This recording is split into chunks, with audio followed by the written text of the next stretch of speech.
Well, good morning. Welcome to Thought for the Day on this misty Monday morning. I was really struck by Terry's Thought for the Day on Friday about all you need is love.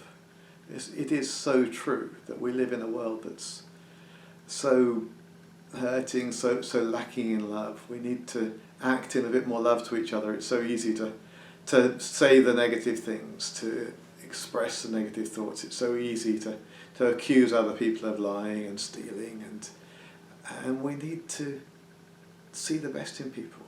We need to train ourselves, as he said, to act in love.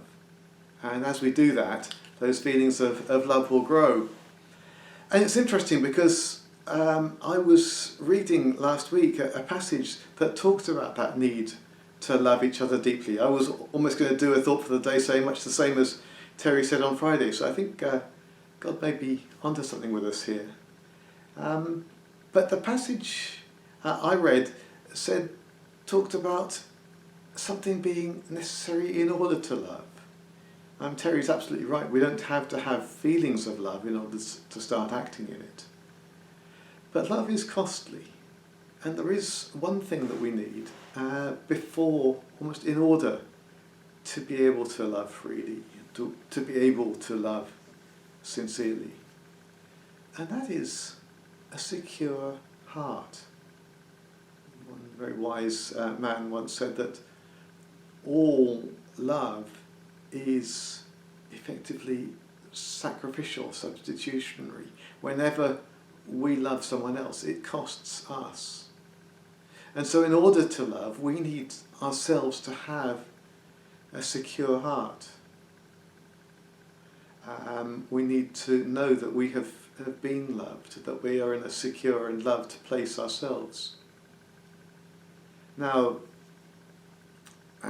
for many of us, probably all of us to some extent, that we gain that in childhood. We have parents who love us, parents who provide secure relationships, secure attachments. Helen and I have been reading recently a bit about a lot of research that's going on in terms of the damage that's done to children who don't have that secure attachment. How they just find it so hard to relate to others in a whole series of ways. If they have parents who are unable or unwilling to provide that secure attachment. But I think it's not just children who don't have that. I think all of us, to some extent, lose that over time. We go through traumas, people let us down. And that even if we were brought up with that great security in our childhood, we start to lose it. We start to think that maybe that love is not so secure. Maybe we can't. Maybe we're not as loved as we once felt we were. We go through disappointments. And so whether you had that secure attachment as a child, or whether maybe you didn't and you've always struggled with this, I want to say to you today that there is an answer. As Christians, there is an answer to that lack of that security of heart, that place from which love must come.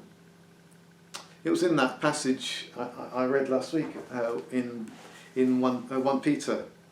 He says, "Love each other deeply from the heart, because for you've been born again, not of perishable seed, but of imperishable, through the living and enduring Word of God."